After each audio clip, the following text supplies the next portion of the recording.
Everyone, good morning from Nuwara Eliya, Sri Lanka. সকাল সকাল ঘুম থেকে উঠে এক কাপ গরম চা হাতে নিয়ে চলে এসেছি ব্যালকনিতে। আর এখানে দাঁড়িয়ে আমি দেখছি শ্রীলঙ্কার হাইয়েস্ট পিক, যার নাম হচ্ছে তিদুরা তালাগালা। কত সুন্দর লাগছে একবার দেখো, এখানে দাঁড়িয়েই পুরো আমার টাইম এখানেই কেটে যাচ্ছে। এত সুন্দর জায়গাটা।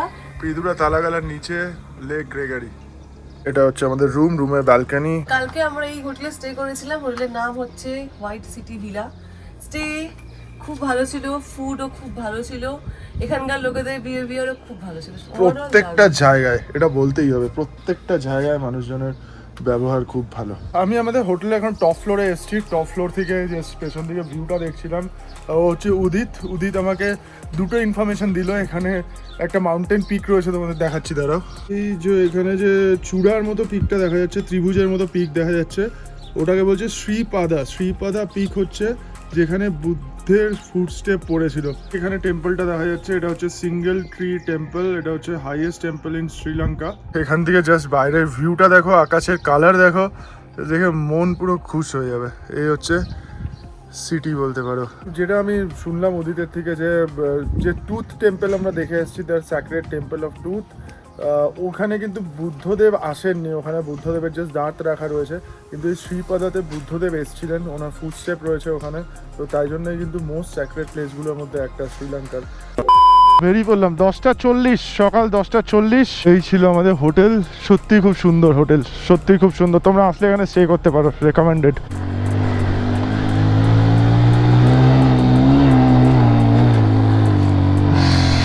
বাস, দারুণ একটা স্টে, দারুণ সুন্দর ভিউ, জাস্ট দু চোখ ভরে আমরা উপভোগ করেছি, ফিল করেছি।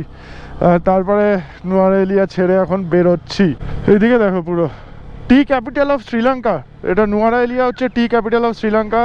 শ্রীলঙ্কার বেশিরভাগ চা কিন্তু এখান থেকে উৎপন্ন হয়। মানে পুরো পাহাড় দিয়ে ঘেরা একটা শহর নুয়ারা এলিয়া, আর অনেক কালারফুল শহর, মানে খুবই একটা কালারফুল শহর। দেখো চারপাশে কালার দেখলেই তোমরা বুঝতে পারবে, খুবই কালারফুল একটা শহর। আর এখানে কিন্তু বিভিন্ন রকমের বোটিং হয়, জেট স্কি হয়, সমস্ত কিছুই হয়। আমরা বোটিং করিনি, আমরা রাইড করতে ভালোবাসি। 225 একর, 1873 খ্রিস্টাব্দে তৈরি হয়েছিল লেক গ্রেগারি। এটা কিন্তু ম্যানমেড লেক। তখন এখানে ব্রিটিশ রুল ছিল, আর ব্রিটিশ গভর্নর উইলিয়াম গ্রেগারির নাম অনুসারেই কিন্তু এই লেকের নাম হয়েছে লেক গ্রেগারি বা গ্রেগারি লেক। এই যে এরম বোটিং হচ্ছে এখানে, দেখতে পাচ্ছ, এরম বোটিং, দারুণ লাগছে, দারুণ ভিউ। আমি ভিউ ছেড়ে যেতে ইচ্ছা হচ্ছে না, মনে হচ্ছে সারাদিন এই গাছের তলায় বসে পড়ি আর এই ভিউটার ফিল নিই। নুয়ারা এলিয়া কিন্তু মাস্ট ভিজিট। শ্রীলঙ্কা আসলে নুয়ারা এলিয়া কিন্তু আসতেই হবে। আর আমি সবাইকে এটা রেকমেন্ড করবো যে একটা লেক ভিউ হোটেল নেবে। আমাদের হোটেলটাও নিতে পারো, উপরে ফ্লোরগুলো আরও ভালো। লেক ভিউ হোটেল থেকে জাস্ট ভিউ নাও, সারাদিন বসে বসে খালি ভিউ নাও, চোখের শান্তি। এটা treat to watch this place.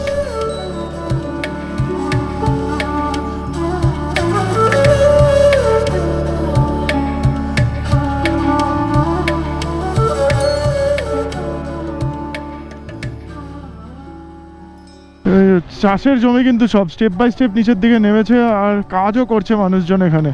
এই দেখো লোকালরা কাজ করছে।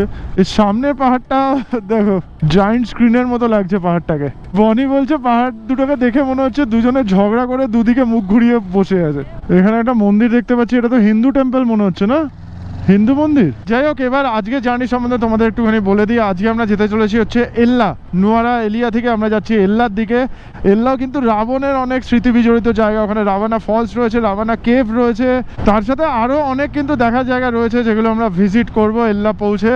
তাড়াতাড়ি পৌঁছে যাবে। এল্লার ডিস্টেন্স নুয়ারা এলিয়া থেকে অনলি 58 কিলোমিটার, আর 58 কিলোমিটার বাইকে ট্রাভেল করতে 2 ঘন্টার কাছাকাছি সময় লাগবে, 1 ঘন্টা 52 মিনিট মতো। দুটো স্পট আমাদের মিস হয়েছে, একটা হচ্ছে পিন্নাওয়ালা আর একটা হচ্ছে আম্বুলা বাবা। শ্রীলঙ্কার একটা টাওয়ার রয়েছে, পিন্নাওয়ালা রয়েছে। পিন্নাওয়ালাতে হচ্ছে হাতিকে স্নান করানোর জায়গা। তো এই দুটো স্পট কিন্তু তোমরা ভিজিট করে আসলে অবশ্যই। আর এল্লা যেতে আমরা যে রাস্তাটা নেব, আমরা কিন্তু ভেলিমাডা হয়ে তারপরে বান্দারা ভেলা হয়ে এল্লা পৌঁছাবো। এর জন্য 58 কিলোমিটার তোমাদের বললাম জার্নি করতে হবে। আরেকটা জিনিস, যারা ট্রেন জার্নি করতে চাইছো ক্যান্ডি টু এল্লা, একবার কিন্তু দেখে নিও। নুয়ারা এলিয়া থেকেও মনে হচ্ছে এল্লা অব্দি ট্রেন জার্নি করা যায়। নুয়ারা এলিয়াতেও ট্রেন আসে মনে হয়। এই সামনে যে ছবিটা দেখা যাচ্ছে, এটা চিরঞ্জীবীর ছবি মনে হচ্ছে। চিরঞ্জীবীর ছবি না? শ্রীলঙ্কার বাসে শ্রীলঙ্কার ফ্ল্যাগ লাগানো, তারপরে আবার চিরঞ্জীবীর ছবি বুঝতে পারছি না কিছু। ওয়েলিমারাতে কিন্তু বিরাট বড় বাজার রয়েছে, তার সাথে বেশ কনজেস্টেড এরিয়া। ওয়েলিমারা থেকে লেফট সাইডে নিয়ে নেবো বান্দারা ভেলার দিকে। প্রথমে রাইট সাইডে নিলাম, তারপরে লেফট সাইডে নিচ্ছি বান্দারা ভেলার দিকে। You are playing cricket? Who is your favourite cricketer? Lasit Mal. Lasith Malinga? Yeah. You are a bowler, not a batsman? Both. Both. You see Indian cricket? Yes. Yes. In India, who is your favorite? Bumrah. Bumrah. Jasprit Bumrah. Oh, what's your name? Sachin. Sachin. Your name is Sachin? Yeah. Sachin Tendulkar? Hello. Nice meeting you, Sachin. We are from India, Kolkata. Bye. আমরা ভেতরে shortcut রাস্তা নিয়ে নিয়েছি বান্দারা ভেলার জন্য, আবার altitude gain করতে হচ্ছে। ও ভালোই অল্টিটিউড গেইন করতে হচ্ছে। বসন্ত এসে গেছে, পলাশ ফুল বসন্ত এসে গেছে।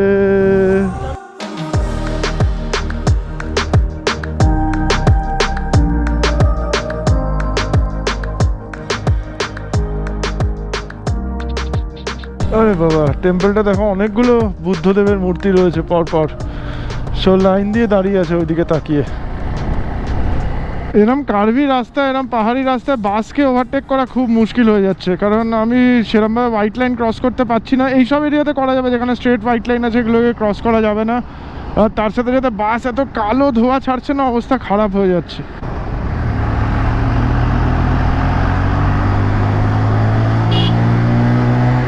করেছি ভাই, করেছি, কোনো রকমে করেছি। আরে বাবা, নেওয়া যাচ্ছে না ভাই। বান্দারাওয়ালা পৌঁছে গেছি, সামনে আবার বাস। বান্দারাওয়ালা টাউন থেকে আমাদের লেফট সাইডে নিতে হবে। বাবা,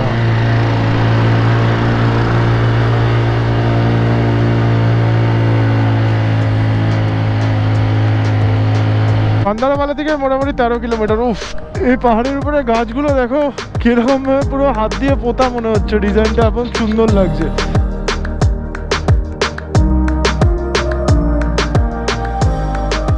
না, ঢোকার আগে কিন্তু অনেকগুলো টি এস্টেট দেখা যাচ্ছে, পরপর সব টি এস্টেট, চা বাগান ভর্তি কিন্তু।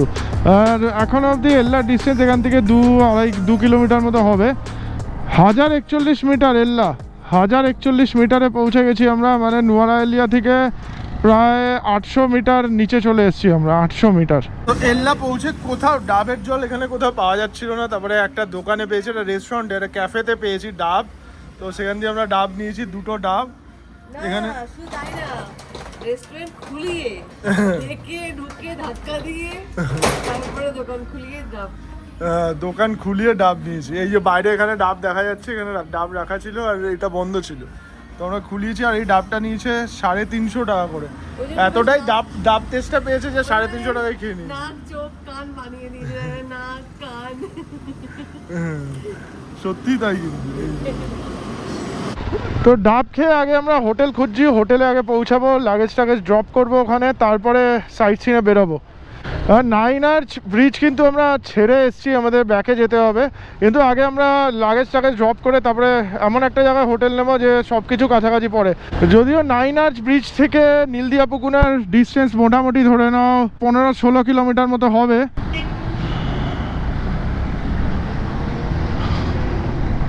সো আমরা কিন্তু দুপুর 1টার মধ্যে এল্লা পৌঁছে গেছিলাম। আর এল্লা পৌঁছে প্রথমে এল্লাতে ঢুকেছি, এল্লা সিটিতে, ওখান দিয়ে ডাব টাব খেয়ে আবার ব্যাক করে এসেছি, কারণ আমরা যে হোটেলটা সিলেক্ট করেছিলাম bookingmy.com থেকে, সেটা একটু এল্লার বাইরে, মানে এখান থেকে এল্লা সিটির ডিস্টেন্স হচ্ছে 1.5 কিলোমিটার।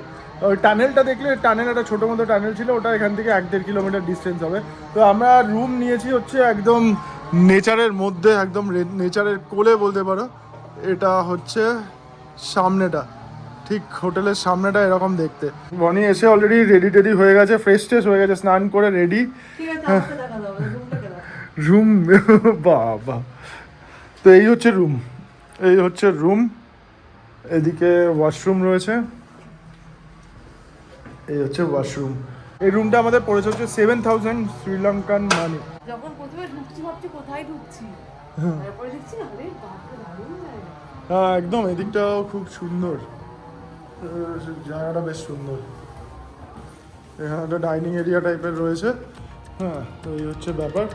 আপাতত আমি একটুখানি ফ্রেশ হবো, অলরেডি এসে ড্রোন শট নিয়ে নিয়েছি। আগে আমি একটু ফ্রেশ হবো, ফ্রেশ হয়ে তারপরে আমরা বেরোবো এখানে কিছু সাইট সিন করতে।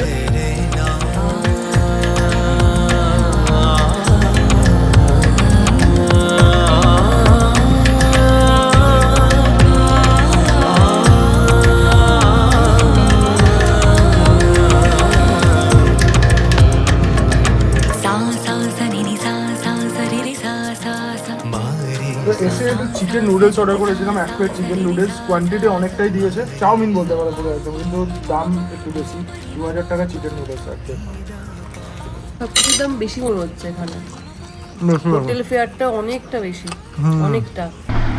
সব বেরিয়ে পড়েছি আবার হোটেল থেকে। বাজে হচ্ছে 3:12, 3:13 বাজে।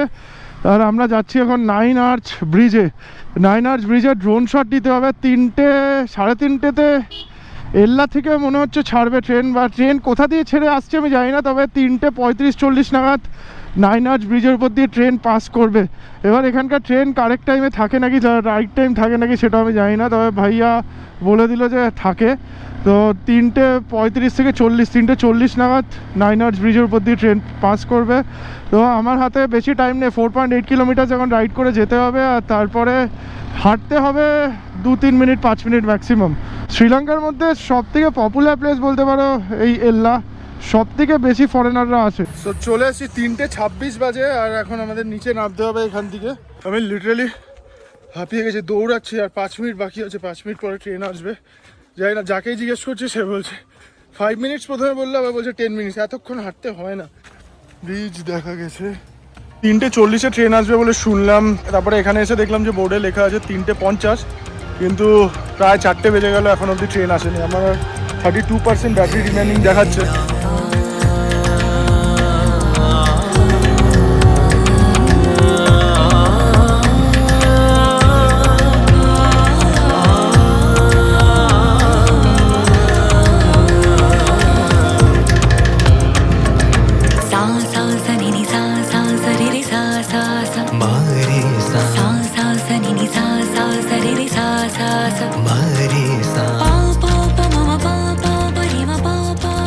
আমি এখন দাঁড়িয়ে আছি শ্রীলঙ্কার বিখ্যাত 9 আর্চ ব্রিজ। এটা রয়েছে এল্লাতে, 9 আর্চ ব্রিজ। এই ব্রিজটা যদি ক্যান্ডি টু এল্লা ট্রেন জার্নি করো তাহলে পেয়ে যাবে, আর এমনিও এখানে এসে দেখতে পারো। আমরা যেখান দিয়ে এসেছি সেখান দিয়ে কিন্তু একদম ব্রিজের উপরে যাওয়া যায়। আরও 2-1টা পয়েন্ট আছে, সেটা হয়তো অপোজিট সাইডে উপরে বা এই সাইডে কোথাও। এখানেও যদি বেশ কিছু ট্রেনের টাইম দেওয়া রয়েছে, আমি জানি না এগুলো অ্যাকিউরেট নাকি, দেখে নিতে পারো। এই যে 3:10, 3:50, হ্যাঁ এগুলো হচ্ছে ট্রেনের টাইম। তবে আমরা এখানে 3:40 নাগাদ এসে পৌঁছেছিলাম, আর 3:40 থেকে 4:40 অবধি আমরা এখানে রয়েছি। 2টো ট্রেন পাস করলো, এখন 4:46 বাজে। এই জায়গাটাতেই আমরা নিচে নেমেছিলাম, আর এই জায়গাটার নাম হচ্ছে 3 মাইল পোস্ট। 3 মাইল পোস্ট থেকে নিচের দিকে নামলেই মনে হচ্ছে ব্রিজের পুরো মাথায় চলে যাওয়া যাবে, ব্রিজের উপরে চলে যাওয়া যাবে। যাই হোক, আমরা বেরিয়েছি, এখন বেরিয়ে যাচ্ছি হচ্ছে রাভানা ফলস আমরা কালকে দেখবো। রাভানা কেভ দেখতে যাচ্ছি। রাবণ মাতা সীতাকে লুকিয়ে রেখেছিল যে কেভের মধ্যে, সেই কেভটাই এখন আমরা দেখতে যাচ্ছি। যদিও 5:30টায় বন্ধ হয়, আর 3.7 কিলোমিটার ওই পয়েন্টটা থেকে যেখান থেকে আমরা ট্রেক শুরু করেছিলাম, মানে বাইক যেখানে পার্ক করেছিলাম ওখান দিয়ে 3.7 কিলোমিটার। রাভানা ফলস 7-8 কিলোমিটার আরও যেতে হবে।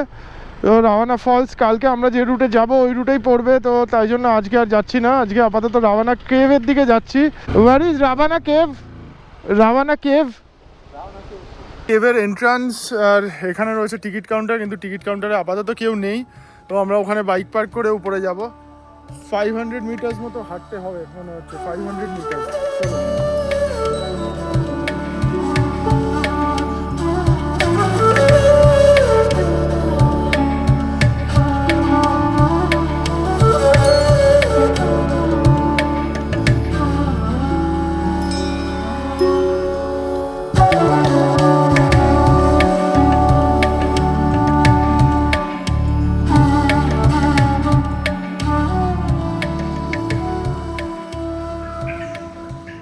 আমি ছাড়া এখানে আর কেউ নেই, ভয়ঙ্কর কে। ওরে বাবা রে, চামচিকে উড়ে যাচ্ছে। না, এর ভেতরে আমি আর যাবো না, একা রয়েছে একদম। এর ভেতরে যদিও বেশি কিছু নেই, এখানে দেওয়াল রয়েছে। আর মাতা সীতাকে এই কেভের মধ্যেই আটকে রেখেছিল রাবণ। সাংঘাতিক সাংঘাতিক, ভয়ঙ্কর লাগছে। হয়তো দুপুরবেলা আসলে কোনো অসুবিধা ছিল না, যেহেতু এদিকটা দেখতে পাচ্ছ পুরো ঘুটঘুটে অন্ধকার, বাদুর উড়ে যাচ্ছে, চামচিকে উড়ে যাচ্ছে, এখানে থাকতে পারবো না। তারপরে রাবণের সাথে কানেক্টেড। আমার ওই 10 থেকে 12 মিনিট মতো লেগেছে সময় ট্রেক করে আসতে। আমি যদি ননস্টপ চলে এসেছি, অবস্থা দেখে বুঝতে পারছো পুরো ঘেমে গেছি। এর ভেতরে যাওয়ার আর কোনো মানেই হয় না।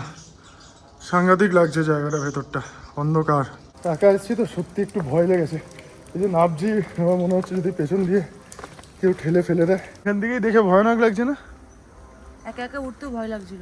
200 পার পার্সন টিকিট, আর 5:30টার সময় কিন্তু বন্ধ হয়ে যায়। যদি এখানে আসতে হয় তাহলে 5:30টার আগেই আসতে হবে।